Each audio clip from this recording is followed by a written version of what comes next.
Low-key, building a Pokemon roster is the exact same as building an NBA roster. Hear me out.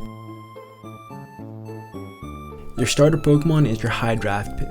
You never choose your starter based on its first stage evolution. You're looking at what it can become. No one thinks a Chimchar is going to lead them to Elite Four appearance immediately. It's the Infernape that it evolves into that makes it worth drafting. And look, as trainers, we try to develop these starters way too fast.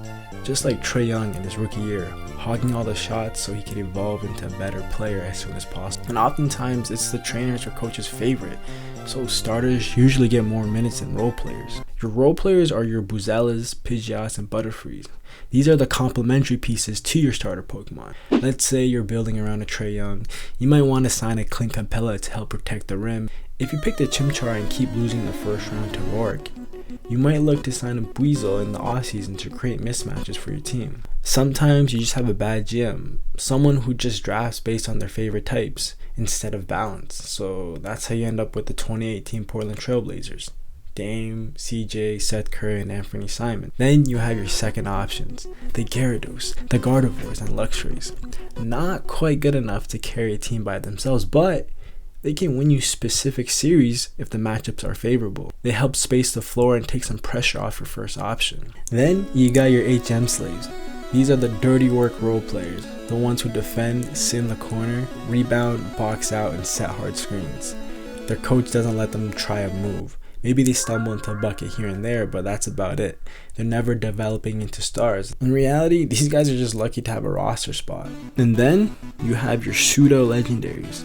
These are your Giannis's, Jokic, and Stephen Curry's. Really weak in their early stages, but if the coach gives them enough time to develop, they become superstar players. The problem is 90% of pseudo legendaries stay stuck in stage 1 because their coach doesn't have the patience to train them. Think Bruno Fernando, Michael Beasley, Dennis Smith Jr., Nick Young.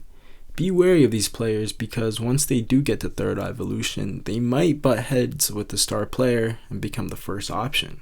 Finally, you have the players who are in the right situation and need a trade to evolve into what they're meant to be. Think Alakazam, Gengar, Machamp. It wasn't until James Harden got traded to Houston he really became James Harden, third evolution form. The Pau Gasols, the Zach Levines, they're just in the wrong situation. Now that you've built your team, you realize your team is completely underleveled compared to your first option.